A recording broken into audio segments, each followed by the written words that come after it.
You ever get the feeling Gotham doesn't want saving? I mean, you dig deep enough, and there's always another layer of filth, like it's protecting something underneath it all. It's protecting its owners. The court's been here longer than the skyline, older than the laws I enforce. They don't live in the dark. They built the dark so men like us would never see the ceiling. Yeah, I read the files. Politicians, judges, CEOs, all the same families pulling the strings. But what gets me is how nobody ever talks about them. How do you make an entire city forget who runs it? You don't erase truth, you replace it. They flood the noise with distractions. Elections, charity galas, new skylines. A constant stream of motion so no one stops to look up. The trick isn't secrecy, it's overexposure. You've hit them before, though. Exposed their nests, tore through their infrastructure. Yet they always come back. Doesn't that tell you the system can't be fixed, only cleared? The system isn't the problem. The apathy is. You kill 10 of them, 20 more rise from their trust funds. It's not about body count, it's about influence. I've learned you don't scare people out of corruption. You shame them out of comfort. Comfort's a strong word for men who sleep behind iron gates and human shields. I say burn the mansions and let the ashes settle evenly.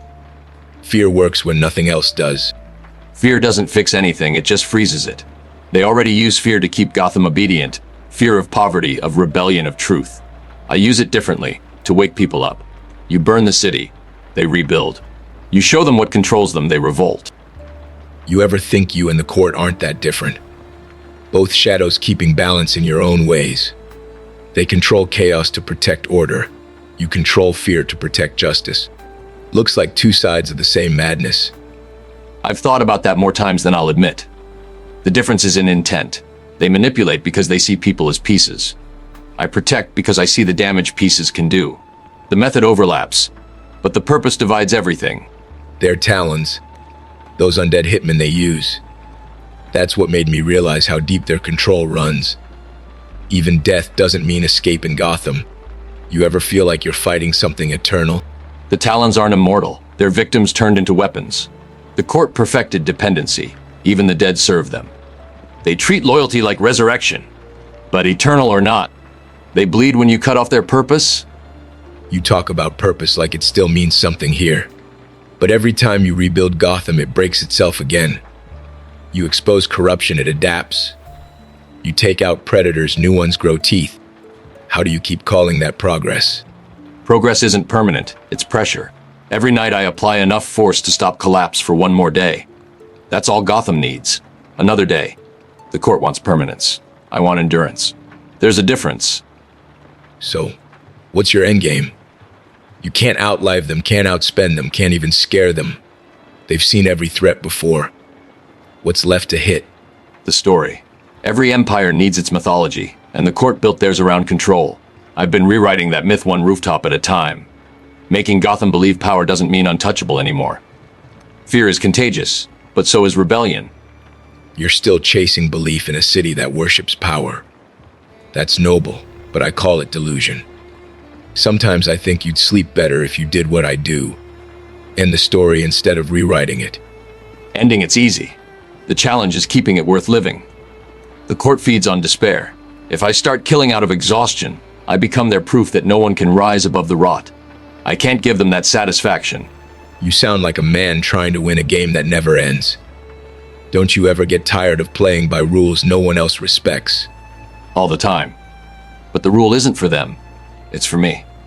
The moment I drop it, everything I've built turns into another mask for the same corruption. The court doesn't fear the bat. They fear the idea that someone refuses to become them. You think Gotham even knows what you're fighting for anymore? The city sees you and the court as the same kind of myth. Monsters in expensive costumes. Maybe. But myths change depending on who tells the story. They hide in luxury, I hide in filth. They thrive on silence, I thrive on noise. As long as people whisper my name with hope and theirs with fear, the balance still leans my way. They tried to recruit me once. Said I could channel my violence into purpose, join something historic. I laughed in their faces, but I'll tell you this. Part of me understood them. They believe in order, not chaos that's seductive for men like us. That's how they trap men like us. They offer clarity when the world gets too blurred, purpose when guilt gets too loud. But order without conscience is just sterilized evil. They make monsters efficient, not better. You know, sometimes I think you're not fighting to save Gotham. You're fighting to prove it deserves saving. You could leave, start over, clean slate. Why stay in a place that keeps breeding its own nightmares?